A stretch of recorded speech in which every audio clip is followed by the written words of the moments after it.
Welcome to the GTP. My name is Scott, and today we have a very special interview with the founder and CEO himself, Cory from Takara Cafe. Cory, welcome to the show. Hey, how you guys doing? So, Cory, why I'm excited about this interview is I want to be able to tell your story. Is you did something big not that long ago, which was you ended up quitting your main job and stepping in full time and taking that risk of a dream that you've had for a long time. Yeah. So I would love to. I think a lot of times we can be held back by our dreams. Either I don't dream because it's too scary. I'm not gonna dream because I don't have peace about what that dream is. Or a lot of times, maybe I had a dream before and it never happened, so I don't want to dream again.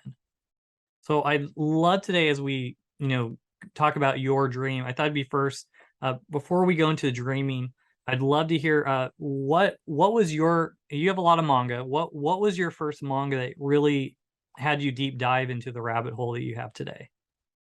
Yeah, so the first manga I actually read was either Demon Slayer or Solo Leveling. I forget which one I came across first, but Demon Slayer definitely. I read like the entire everything that was out until current, like after that first season aired, because I was just like, wow, like this is crazy. Like I cannot wait for the next season to come out. Um so like I just ended up reading, like I just binged like every single chapter.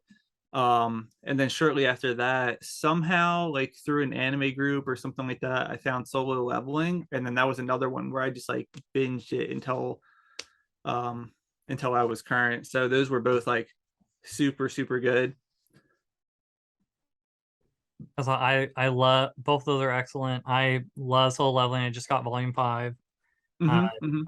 it's phenomenal. It's so hard to know that we have to wait till March until the next volume comes out. Yeah, I mean it's really unfortunate considering like it's been out for quite some time, especially like the light novel or web novel, I guess. I forget what exactly it was called. But yeah, they did that, and then they did the online manhwa, and then now they're doing physical copies. So I mean, they are really nice physical copies, but at the same time, it's like it, slower releases are always a little bit more painful to get through, especially when you're like a physical reader only. I I get it. Unfortunately I'm in that category, probably more than I Mhm. should be. Uh, would you what so why did you ended up going into what made you get into the manga industry? So like um like most people during COVID, I'm sure everybody experimented and found new um ways to express themselves and things that they want to do, especially with the lack of nightlife or just accessibility to do whatever they want to do. For me, it was cars. So I had a big car hobby. That's pretty much what I did like for my whole early 20s, is I just had a lot of cars. And I would just hang out in my garage, go to car meets and all that stuff. Um, then whenever the pandemic started, I don't know, like 2020, I guess. My parents had moved, so I had to find a place to live. Um, and then my now wife um, got pregnant, so we were expecting a kid. We moved in together, so we did all that and like moved into a smaller place. So I had to sell my cars, and then I was like, you know what? Like I don't have any hobbies right now, and like I can't even go to the gym or anything like that. I'm one of the kind of people that needs something to do. So I was just kind of working and then coming home, and I was like already managing an anime page on Facebook called the Anime Pirates. So I would just like I had a page and I had a group where I would share tournaments and I would share like memes and stuff like that. So I was like, hmm. And I think that's around the same time the Demon Slayer manga came out, or maybe that was a while before that. But either way, I had started like, maybe I should collect some manga, or maybe I should start collecting figures. Like I could do YouTube. Like I totally have time for that. Like being a first time dad isn't going to be hard. So that's Sure. kind of how I started collecting. my parents got me like the One Piece box set. I think they got me box set 2, and then they got me like a bunch of singles from box set from the first part of the series. And then I had that and some figures, and that's kind of how it has started, like December 2020. Yeah. That's really cool. What good parents getting you a One Piece box set. Yeah. Yeah. Cause back then, like on Amazon, it was probably like, 40% off because Amazon's famous for their box set deals. So yeah, that's what they got me as my Christmas present. That is awesome. That's phenomenal. I usually get a gift card to like a restaurant, so I wish it was Yeah. manga. So I think that's so cool. What what were your dreams and aspirations that you started having as you started thinking about the idea of potentially, going off on your own and having a manga cafe or share? Would you mind just sharing a little bit about how that kind of transpired? Yeah, so originally, like I said, I had the Anime Pirates group on Facebook and the page in the group. So originally I just started that as a means to communicate with people just because, especially during the pandemic and getting older, as many know, like you start losing friends and like you don't have as much to do. So that's kind of the niche that I fell in, like especially losing my car hobby. Like, so me being me, I always try to turn all my hobbies into businesses somehow. So I was like, how can I monetize myself? Like, how can I monetize the Anime Pirates? How can I like start making money from this hobby so I can continue to do it? Because I always had a dream to never work for anybody else. Like I've always wanted to work for myself, no matter what it was. Like I didn't care what it was. If I was good at it and I could make a nice living out of it, I would do it. Like I would learn how to do it. So that's where I came up actually with the idea to be a YouTuber, like many other people. So I was like, yeah, I could totally be a YouTuber. This is sustainable. Like all I gotta do is just collect a whole bunch of figures and like manga, and it's fine. Like it's not that expensive, and like it really is expensive. So It um the YouTube thing, like it wasn't exactly going as well as I had hoped. I mean, I didn't expect too much, but for some reason the Facebook algorithm, is pretty crap for creators. So even with my massive, I don't want to say massive, but like I had a pretty good fan base. I had like 12,000 people on my fan page and then like a couple thousand in the Facebook group. So I figured I could make some pretty good content. But for some reason, it just wasn't there. And, obviously being a new parent at that time, it was getting a little busy. My hours were getting short because I was being up at all hours of the night because my kid didn't want to sleep. So yeah, it just wasn't sustainable. Wait a minute. I thought you just said it's easy being a parent. Yeah, it is, but man, like not having sleep is probably the worst thing for me personally Mm. because I need at least 5 or 6 hours of uninterrupted sleep. Like, but my kid was up every hour or 2 hours for like the first 6 months. So it was pretty rough, honestly. That is really rough. I have 3 kids, so I've been there. Yeah.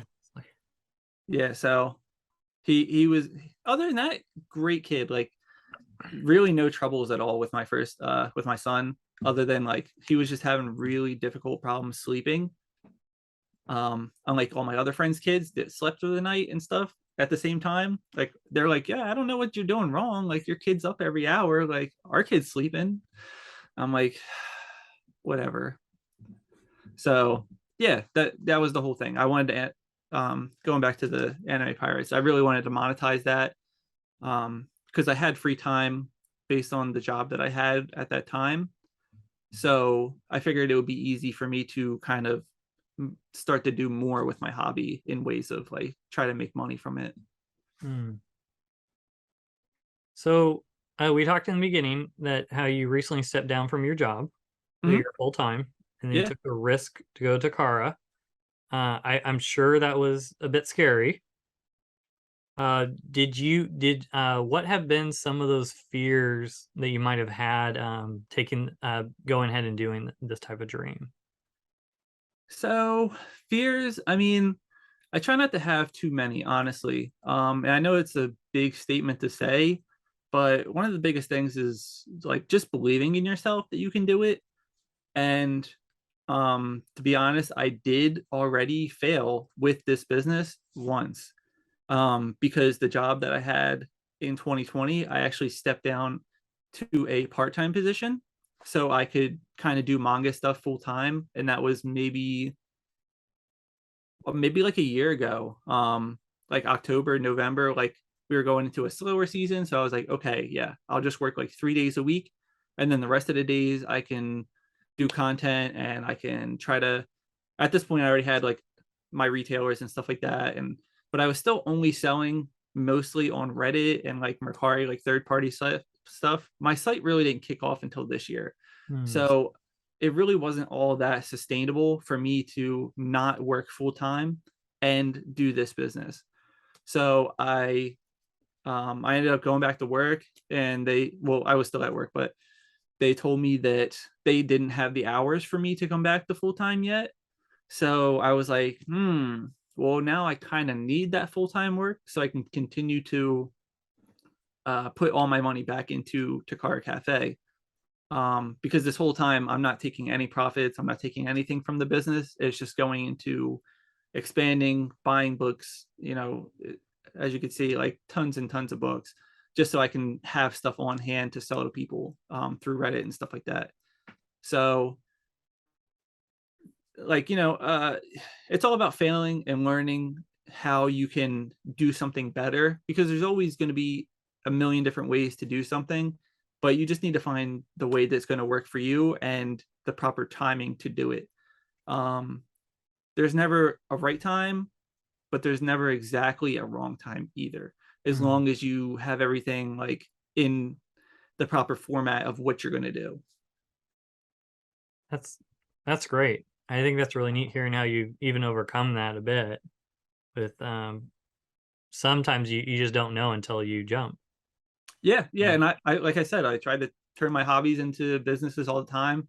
I failed many a times. Like I wanted to be a photographer. I wanted to have my own car business. I went to college twice and dropped out twice. Like um whether it be just poor marketing or not having the skills or not being able to be at that point in my life where I could have the free time to do it or the support system or just whatever. So it's all about just like figuring out what works and what you have a passion for and then kind of just going for it. Mm. So how, if you don't mind sharing, how did you have that conversation with your spouse on, hey, I'm thinking about leaving my job and going and doing Takara full time? Um well that was a very difficult situation to have because we at this point like have two kids now. So I was at a reliable job. So, hours were good. I could work every day. Like I just get a salary every week, classic 9 to 5 type thing. But um I was just at a very crazy time with that job because they kind of didn't tell me how busy it would be and that it would basically be a 24/7 job. Mm, And for that being a 24/7 job, I wasn't able to put as much time into Takara Cafe as I would have liked to. And you'll like, yeah, I was going to make money and I could have worked there for, the rest of my life. But um, at the end of the day, you'll always make more money for yourself, and you'll be less stressed in a better way working for yourself. So, after much communication, especially with um, coming into like July, where we took a vacation and we got COVID, it's really hard to fully commit to quitting the job, which I did in August, because at that point I was like so far behind in Takara Cafe orders, and I was like, you know, I have to like this is like I could just feel it, the stress, um, you know, like now, like it's now or never. Like life is telling me that I need to quit my job because I just have so many orders, and if I start getting like a negative reputation with the business, then it could all like end in an instant. Like when you're new, things could just get pulled out from underneath you so quickly. So I kind of, you know, I knew and I believed in the brand. Obviously, I had failed before, so I was a little nervous about failing again and having to find another job where, because obviously I couldn't go back to the same job. Um, so it was very hard, especially on her. Not everybody understands working for yourself as a full time person. That's kind of something where you have to be in a unique mindset to understand.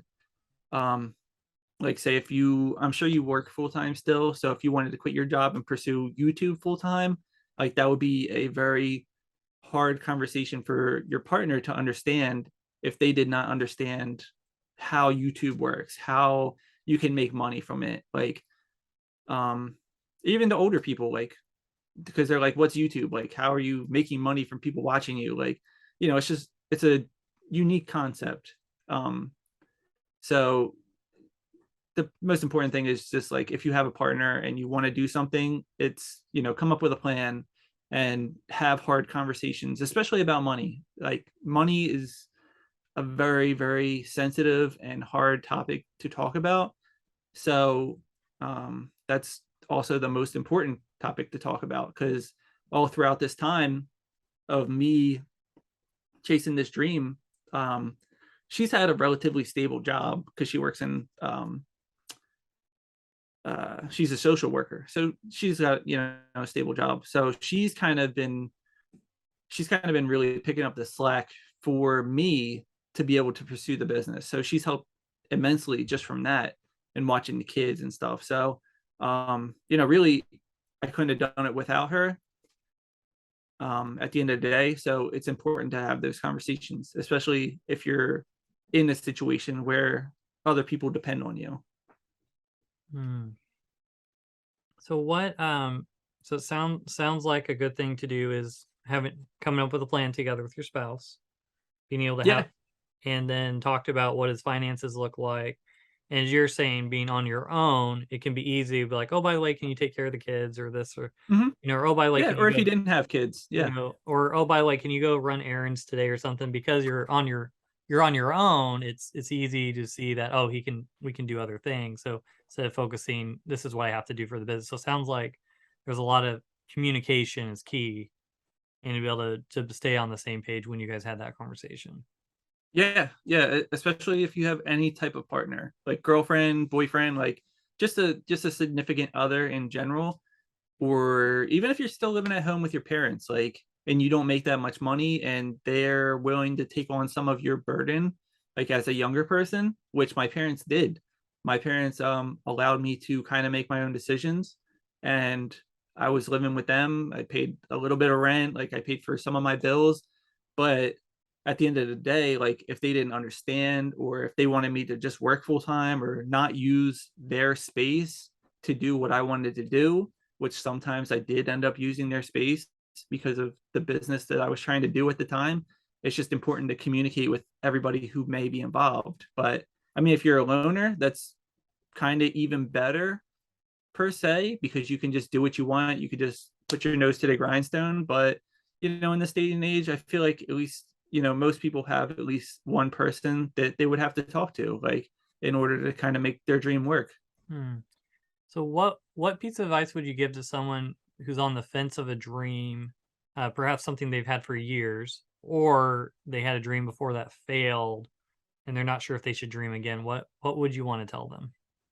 Yeah, I would just say to just be prepared to work two full-time jobs.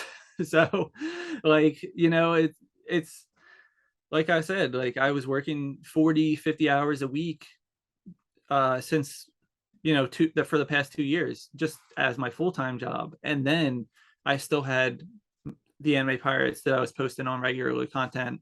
And I had Takara Cafe that I was selling, like staying up late on Reddit, like posting and like selling and doing fulfilling orders, stuff like that. So, and it was very hard. Like with the even with the kids aside, like you still have to work, at least 2 jobs worth of stuff, because you're not going to get anywhere if you only put 10 hours a week into the stream that you have. You have to really pursue it and put time in, because if you want it to pay you like a full-time job and you want to do it like a full-time job, you have to put that time in.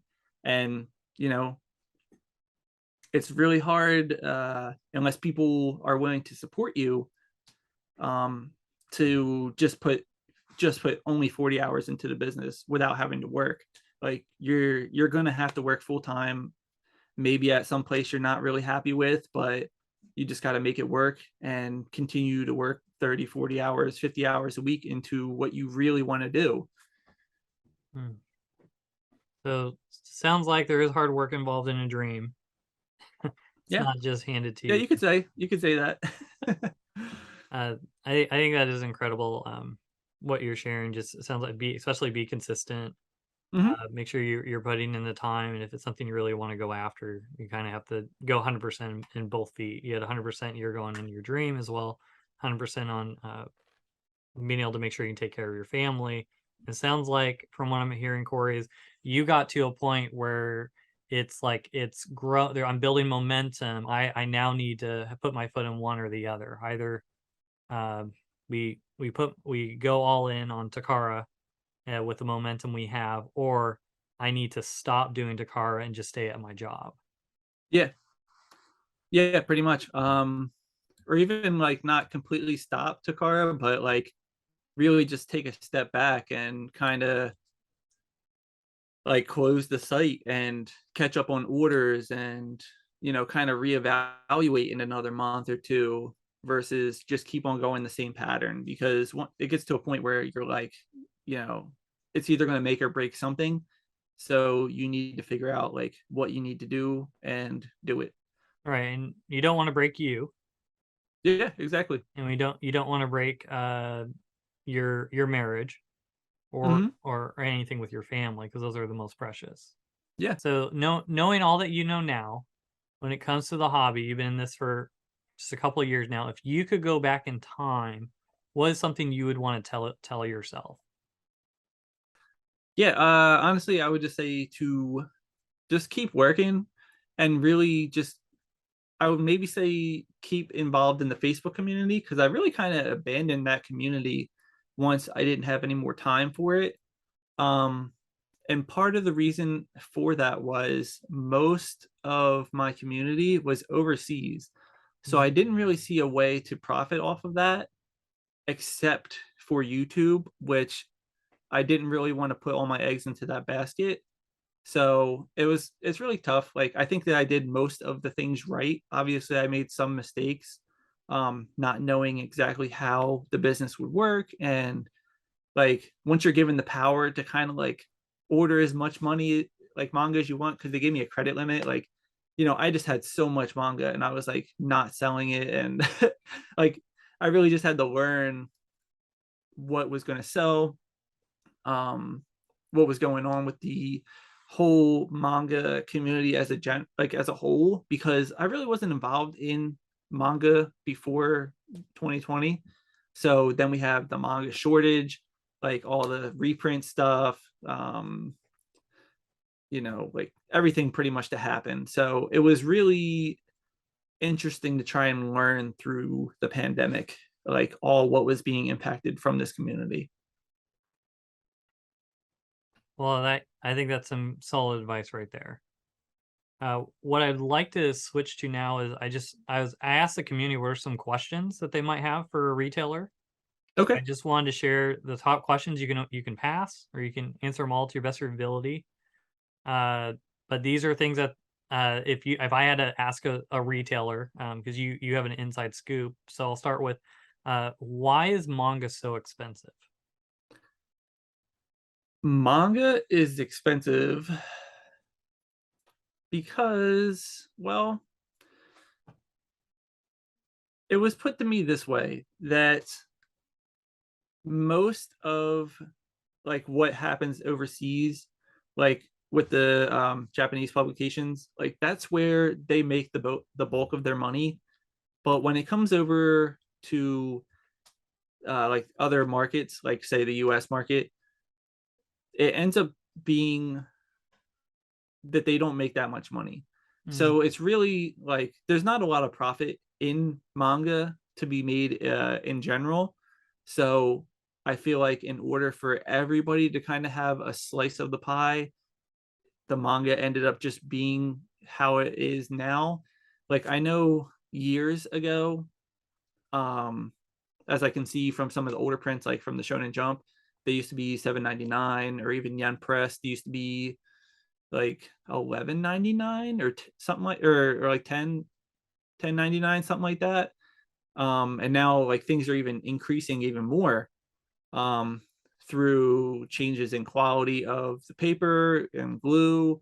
There's been a lot of changes in the way manga is printed, which I've seen a lot, like especially the last couple months. I guess personally I think it is a change for the better, the quality of most of the publications. But you know, all these things cost money, and like I've even tried to post like like if I wanted to open up my own manga business, like selling people's manga, it's still very expensive for even like a smaller publication to get started. So if I wanted to start selling like volumes of manga, you have to you know, you have to really put a lot of money into that. Like these people from Denpa and Kaiten and Starfruit, like it's a very costly business, especially if it's only related to manga. mm, Manga is more so used as a promotional way for like anime and selling merch and stuff like that. But the real way to support the mangaka directly would be to just buy the Japanese release, which not too many of us are going to be able to do anything with it. But as far as like big businesses, um, you know, I can imagine they're not making too much once it goes to other markets. I mean, as a whole, of course, they make money, but from each market, I don't think that they make a lot of money personally. that's very helpful. Why is it taking so long for my series I want to come back in print? Why am I on back order so long? So that's another difficult but easy answer.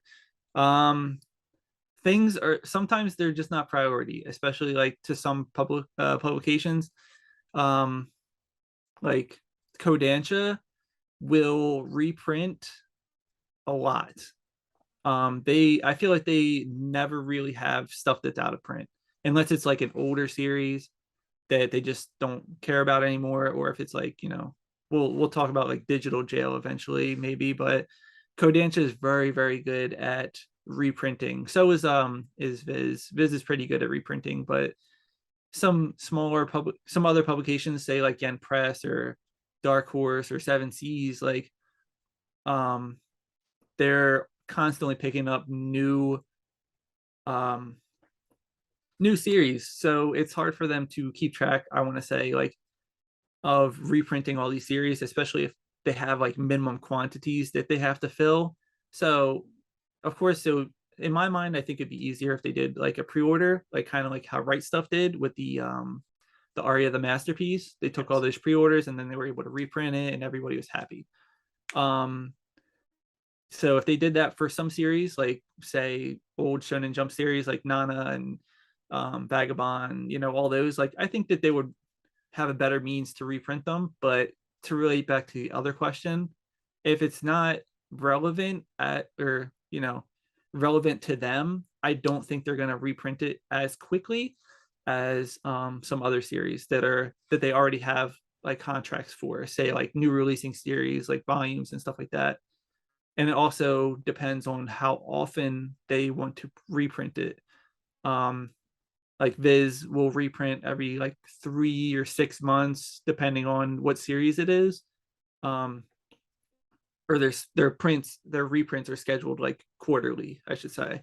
Like if you look at any of the people who keep track of reprint dates, most of the time they're kind of like in increments of 3 months. And other publishers, they don't really release as much information because they just don't know. Yeah, I'll confess something. I end up buying Real because you shared the reprint date of how long it's been from the first printing and the second. Mm-hmm. N- Yeah, and Now, that's the other thing. Like with reprints, like there, are, I think there's like 15,000 volumes available on my site, and if they have to print even 1,000 copies of each volume, that's 150,000 volumes that they would have to store somewhere in a warehouse in like some kind of climate controlled area and pay people to make sure these things are organized and shipped out. And that's just on a very small scale. So timing, I think, also plays a lot into it of when they'll have room and like the ability to house all this reprinted manga. So there's a lot of factors, and I don't want to say that anybody is at fault in particular because it's a growing market, as I've seen personally. So I just think that they were not prepared to, like, I don't think there was as many shortages per se. I think that's just what they said to the public hmm. because I feel like things were printing, but not as fast as the demand was wanting it, like especially for like Chainsaw Man and Jujutsu Kaisen. Like obviously that's not going to go out anywhere, so but people are just like swallowing up all the volumes, like, and just buying all they can. So when there's not enough warehouse space or the contract hasn't been met yet, or they need to renegotiate the contract for a reprint, which has to go through all the necessary channels. Like, things are going to take time, especially during a pandemic when people don't want to work. Um, so, you know, uh, I'm sure there's the big shortage would be manpower shortage, especially in a warehouse, because you can only have so many people in the warehouse. Otherwise, you got to wear masks and all these other different mandates and stuff like that.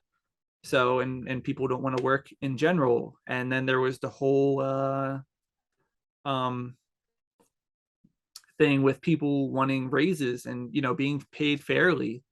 So it was a lot that went on, not even just in um the manga and anime community, but as even for us domestically as a whole. So it's definitely a lot to consider when things are taking longer than expected. Yeah, I mean, all that adds to the supply chain, and which was at a Mhm. complete halt for a while. Yeah. I mean, you're almost renegotiating. They're still figuring things out. Another thing I wanted to ask, so for beginners then, what are some great manga that you recommend? Oh, that's a hard one. Because I kind of just read everything, so I wouldn't necessarily say that there's like any go-to ones, but really for any beginner, you can't really go wrong with anything in the shojo. I mean, the shonen community, like just anything that you see an anime on Hmm. that you're like, oh, that's cool. Like, I might be interested in that. Like anything or anything you see an anime on it in general. Like if you want to see more, like Classroom of the Elite. I mean, that's not really the best example because it's a light novel. But I know they have a lot of chapters of the manga out digitally as well. So that would be a good one. Like, or anything that you've watched an anime on that, if you're in the anime a lot, but it hasn't gotten that second season yet, like I would definitely just go read it, and just kind of figure out your taste from there because maybe things may not translate as well, especially if you're an anime only watcher Hmm. and you're looking to break into manga. Like for me, I watch a lot of action adventure stuff like that, but when I read stuff, I read a lot of like shojo and romance and drama and horror stuff like that. But I'm not going to go sit there and read action. Like it's way better to me if you watch it. So that's what I would say, for somebody who wants to go into manga. No, I agree. I mean, I watched the first season of Doctor Stone and loved it, so I Mm-hmm. immediately bought the manga to complete because I didn't want to wait till who knows how long till the next season. Same with Demon Slayer. So I mean, Demon Slayer is complete, but we're just now. Who knows when the third season will come out? Yeah, yeah, and I don't mind waiting for that season because I know it's going to be amazing. But Yes. at the same time, like I still want to read the manga because I know for a fact I'm going to watch the anime anyway. But like if you like something like Death Note, that's like if you go into a manga expecting to kind of just read through pages, like that's like a novel in itself. So that might not be the best thing to translate and be like, I just watched the Death Note anime. Maybe I should go watch or go read the Death Note manga because I feel like most people would end up disappointed by how many words and like how it's managed in the manga format. Yes, it's very very wordy. Mm-hmm. What are some manga series that you're most excited about? Lately I've actually been binge reading Boys Abyss.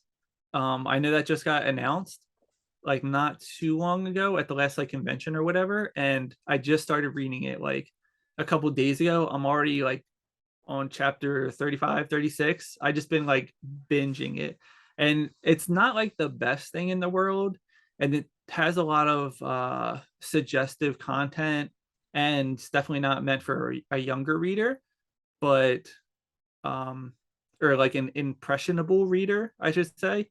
But yeah, that's definitely one it's very hard to put down. Another similar to that would be like Blood on the Tracks or anything from Shuzo Oshimi. I really love Welcome Back Alice. That's another one where I was reading it like in the manga format, and there's only 3 volumes out right now. So I was like, man, I have to know what happens. Like, I need to read this. Like, it's just so interesting. Um, and by the way, Shuzo Oshimi is definitely my favorite mangaka at the moment. Um, of course, I like other arts that have like like mangaka that have like single works and stuff like that, but as a collective versus like Urasawa and stuff like that, I would definitely say Oshimi is my favorite as far as like readability. And it's not usually the best stories ever, but like it's definitely stuff you can like binge and get through, and depending on what time it is in your life, it might mean something different to you, because of the topics of conversation in each manga. I couldn't agree more. My top 10 is Blood on the Tracks, Mm-hmm. and someone who has gone through having a manipulative parent.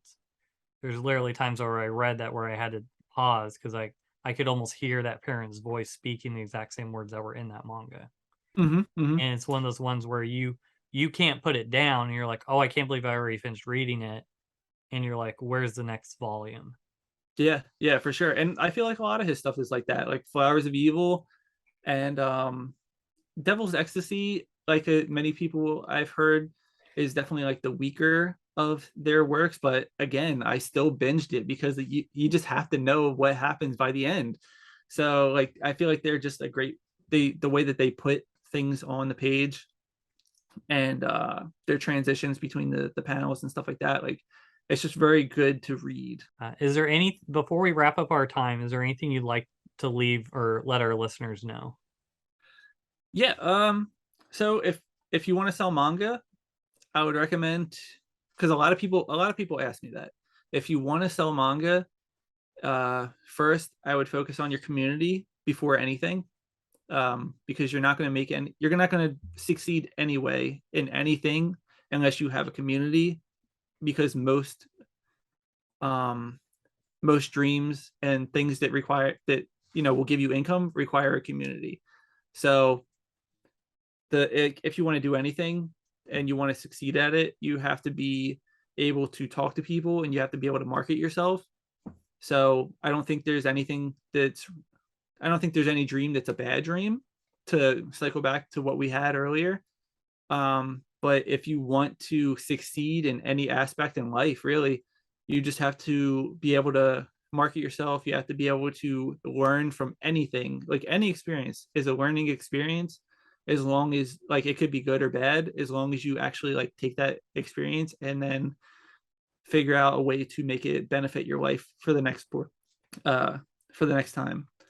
So really, like you could just, yeah, as long as you just keep your head in the game, and you write down on paper or wherever you need to write it down, your background every time you open your phone. Like if you want to do something, you could totally do it. And you know, you might fail at one thing, but you might succeed in another. So as long as you're happy at the end of the day, I think that's all that matters. Well, thank you, Corey. I think, yeah, at the end of the day, how I think it's important that we are doing something that makes us happy and we're not just, uh, Yeah. Yeah. You only got one life. So, you know, for me, I knew I wasn't going to be happy working a 9 to 5, and unless it was like waiting tables. You know, I loved waiting tables, but there's not that much money you're going to make waiting tables. So, you know, you got to just figure out what you can do and what's going to make you happy and what's going to provide you a good quality of life. yes. And how can I make an income on something that makes me happy? Exactly. Exactly. Or even Oh, how can you adjust your lifestyle to um, not to work with what you need. Like if you know that to live a certain lifestyle, you need to make $30,000 a year, then what's the happiest job you can get that can give you $30,000 a year so you can live that lifestyle? You know, that's what it comes down to. Like, what it, you don't want to overconsume stuff, just buying things and doing stuff. Because at the end of the day, I don't think that's really going to make you happy. You know, obviously we collect because it makes us happy, but that's really a luxury, honestly, to be able to collect, to have space to do it. So to wrap up, like, you know, if you want to do something, just do it and be ready to work 2 jobs. Corey, if people are interested in supporting Takara Cafe, how could they do that? Yeah, the easiest way for them to support is first to follow me on Twitter, and second to go join the Discord.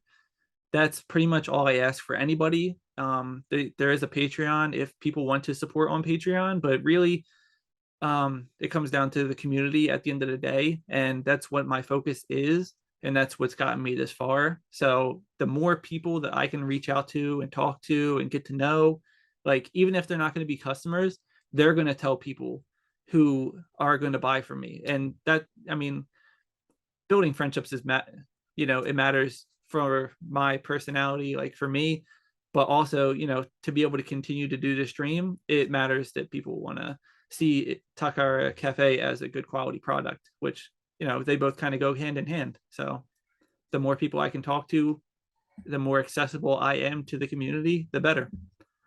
And I think that's phenomenal. Where not only are you, selling manga at a great price, which I highly recommend anyone listening to if they've not checked out your site to check it out. And I would strongly recommend if they're looking to buy manga to go through you.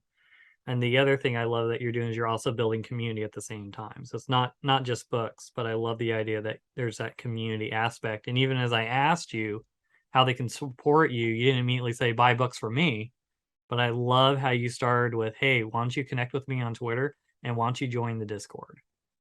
Yeah. Yeah. I mean, like, realistically, like I said earlier, I don't want to draw it out too much, but like there isn't a whole lot of money to be made in manga specifically, but there is a lot of monetary gain you can have with a community. Because if I want to go and do something like print bookmarks, or if I want to sell manga calendars, or if I want to start a YouTube channel now, I now have a community that will invest in me and my brand. Even if they can't afford a $10 manga, they can go watch my content, or they can join my community, or, you know, all these different ways to support me for free. And I think that's very important to any business model, is to be able to present yourself as something like where anybody can get into it, and then they can see what they want and take bits and pieces of you and your business and consume it. Well, Cory, I'm so grateful. Thank you so much. It's been a pleasure to have you on the show. Yeah, definitely. I'm sorry it took so long for the interview. I've been going through a lot, but I'm so glad to be here, honestly, and I really appreciate you reaching out before anybody really to interview me. So that means a lot. Awesome. Well, Cory, thanks for coming on. Yeah, thank you so much, and I look forward to doing more content with you in the future. Thank you. For sure.